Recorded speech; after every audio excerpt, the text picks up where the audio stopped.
तो वही middle east में जंग रुकने का सीधा असर हॉर्मुज स्ट्रेट पर पड़ेगा।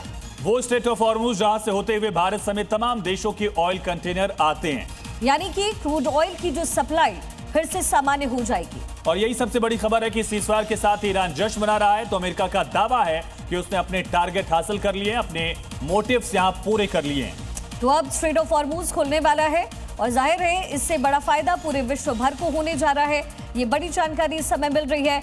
दोनों देशों के बीच में सीज फायर का ऐलान हुआ है और जो अल्टीमेटम डोनाल्ड ट्रंप की तरफ से दिया गया था मात्र 24 घंटे का, उसकी मियाद आज सुबह 5:30 बजे पूरी हो रही थी।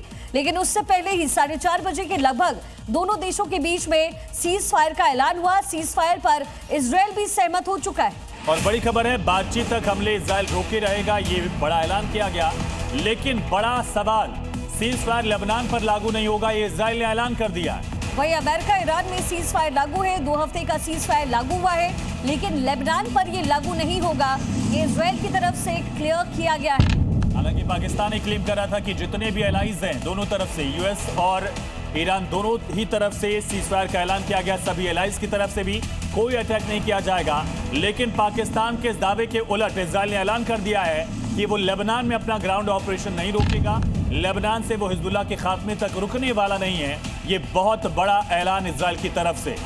तो इजराइल बातचीत तक हमले रोकेगा, लेकिन लेबनान के फ्रंट पर ये कार्रवाई नहीं होगी, यानी सीज फायर नहीं बनेगा। ईरान ने कैसे इस पूरे प्रोसेस को आगे बढ़ाया और किन बातों पर सहमति बनी है, ये इंपॉर्टेंट एक पॉइंट है। ईरान ने कैसे ट्रंप को झुकने पर मजबूर किया है, ये भी आपको समझाते हैं। जब ट्रंप की डेडलाइन पास थी, ईरान झुका नहीं, बल्कि एक बड़ा संदेश ईरान की तरफ से दिया गया। ईरान के हजारों लोग उन पावर प्लांट्स के पास पहुंच गए जहां पर अमेरिका के हमले होने थे। और इसके अलावा हमले से बिना डरे लाखों ईरानी सड़कों पर उतरे। पेजेश्किन ने भी ये दावा किया कि 14 मिलियन ईरानियों ने साइन किया है कि वो जंग में कुर्बानी के लिए तैयार है। मानो अमेरिका और ट्रंप को सीधा चैलेंज मानव श्रृंखला से ये कर रहे थे। दरअसल ईरान ने साफ साफ हॉर्मुज खोलने से इनकार कर दिया था। अल्टीमेटम खत्म होने से पहले सारी बातचीत ईरान ने बंद कर दी थी।